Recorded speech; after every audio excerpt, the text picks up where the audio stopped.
तो क्या ये जिम्मेदारी जनता की है कि नाले में से जाके कूड़े को निकाले, उसके गंदे पानी को निकाले, उसका डिस्पोजल सिस्टम बनाए और उस गंदे पानी को निकलने के लिए रास्ता दे? और जनता को भी इतना जागरूक होना चाहिए कि अगर मैं बीमार पड़ता हूं तो मैं जिम्मेदारी फिक्स करूं, रिस्पॉन्सिबिलिटी फिक्स करूं कि ये तुम्हारी जिम्मेदारी थी।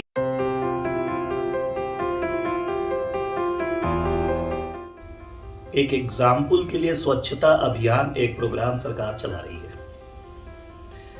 जिस प्रोग्राम का बेसिक मीनिंग है कि हर इलाके में हर चीज को साफ सुथरा रखना है, पूरे देश को स्वच्छ बनाना है। कहते हैं स्वच्छ बनाने का मतलब कि कहीं कूड़ा नहीं दिखना चाहिए, और जिम्मेदारी सौंप दी जाती है जनता की, पार्टिसिपेशन पब्लिक की दिखा दी जाती है कि आप इसको साफ रखिए, इलाके को साफ रखिए। तो क्या ये जिम्मेदारी जनता की है कि नाले में से जाके कूड़े को निकाले, उसके गंदे पानी को निकाले, उसका डिस्पोजल सिस्टम बनाए और उस गंदे पानी को निकलने के लिए रास्ता दे, ताकि गंदा पानी स्टैग्नेंट वाटर ना बने, वहां मच्छर ना पनप पाए?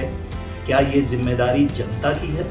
जनता का पार्टिसिपेशन ठीक है, एज लॉन्ग एज जनता को जागरूक होना है कि मुझे गंदगी नहीं फैलानी है, एज लॉन्ग एज जनता को इस बात के लिए जागरूक होना है कि मैं तुम्हें गंदगी फैलाने नहीं दूंगा, वहां तक तो ठीक है।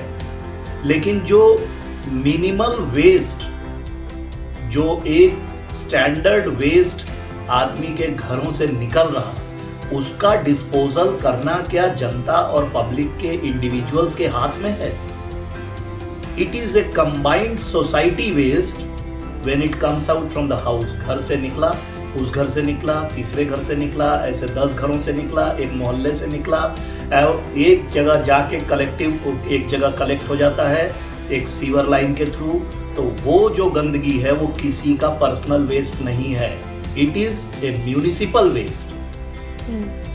उसको कहते हैं कि इसकी जिम्मेदारी अब म्यूनिसिपल अथॉरिटीज की हो जाती है कि अब आप इसकी सफाई और इसके डिस्पोजल का, इसके लाइन को क्लियर रखने का, ताकि ये ओवरफ्लो ना करे, ब्लॉक ना करे और लोगों को जीने के लिए एक अच्छा माहौल दे। ये माहौल पैदा करना म्यूनिसिपल कॉरपोरेशंस का है। लेकिन यहां क्या है, हालत इतनी खराब है, बुरी हालत है, बिल्कुल इतनी बुरी हालत है कि नाले के अंदर मच्छर पे मच्छर पनप रहे हैं। ठीक है, उस गंदे पानी में डेंगू के मच्छर नहीं पनप रहे होंगे, लेकिन एनोफिलिस तो पैदा हो सकता है उसके अंदर, क्यूलेक्स तो पैदा हो सकता है उसके अंदर।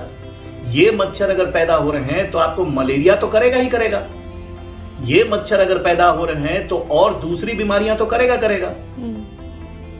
तो ये कह के पल्ला झाड़ देना कि डेंगू के मच्छर साफ सुथरे पानी में पैदा होते हैं, ये सरासर जनता के साथ अन्याय है, उसके मानव अधिकारों से खिलवाड़ है। और मेरा ये मानना है यहां तक कि अगर जनता बीमार पड़ती है इन कारणों से, तो उसका दोषी सरकार में कार्यरत वो मुलाजिम है, वो अफसर है, वो अधिकारी है, जिसके जिम्मेदारी है कि इसको साफ रखना है, स्वच्छ रखना है, ताकि किसी तरह का इन्फेक्शन किसी आदमी को ना लगे और वो बीमार ना पड़े। लेकिन फिर भी अगर लोग बीमार पड़ रहे हैं इस कारण, तो ये जिम्मेदारी फिक्स होनी चाहिए गवर्नमेंट के उस ऑफिसर के ऊपर, उस कर्मचारी के ऊपर जिसकी ये जिम्मेदारी है। और जनता को भी इतना जागरूक होना चाहिए कि अगर मैं बीमार पड़ता हूं तो मैं जिम्मेदारी फिक्स करूं, रिस्पॉन्सिबिलिटी फिक्स करूं कि ये तुम्हारी जिम्मेदारी थी, इसलिए मुझे बीमार होने का कॉम्पेंसेशन दे दो। लेकिन ऐसा कोई करता नहीं है, क्योंकि अपने अधिकारों की कोई जानकारी है नहीं, इसलिए ये चुपचाप इस चीज को सहते रहते हैं, हॉस्पिटलों में धक्के खाते हैं, इलाज नहीं मिलता है, फिर भी वापस आ जाते हैं, और ऐसे में कईयों की तो मौत तक हो जाती है, फिर भी चुप रहते हैं। तो सबसे बड़ा सवाल है कि आखिर हम चुप क्यों, आखिर हम मौन क्यों?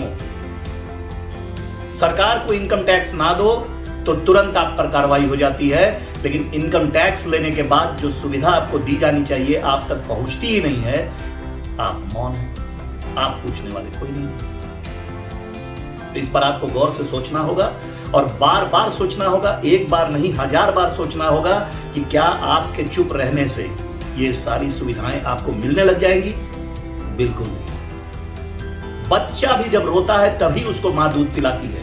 याद रखिए, आप जब तक बोलेंगे नहीं, आपकी कोई नहीं सुनेगा। तो आप बोलिए, आवाज उठाइए, अपने इलाके को साफ सुथरा रखवाइए, अपने म्यूनिसिपल कॉर्पोरेशन के ऑफिसर्स के पास जाइए, उनको बार बार इस बात के लिए दबाव बनाइए कि आपकी जिम्मेदारी है इसको साफ रखने की, नित्य साफ रखने की, और साफ रखना जनता की सेहत के लिए अच्छा है। इसलिए आप इसको, अपने काम को बखूबी ढंग से अंजाम दीजिए, ताकि अस्पतालों में भी भीड़ कम लगे, लोग कम बीमार पड़ेंगे, अस्पताल में भीड़ कम लगेगी। लेकिन ऐसा नहीं हो रहा। सिर्फ कारण एक है, आप अपने मानव अधिकारों के ज्ञान से वंचित हैं। तो यदि आपके पास कोई ऐसी समस्या हो और आपकी सुनने वाला कोई ना हो, तो मेरे पास आइए, मैं आपको आपका हक दिलाने का वचन देता हूं। आप मुझे मेरे व्हाट्सएप नंबर 9211297887 पर संपर्क कर सकते हैं, या आप हमें हमारे ईमेल के जरिए भी हमसे संपर्क कर सकते हैं। हमारा ईमेल आईडी है dnjanvikas@gmail.com।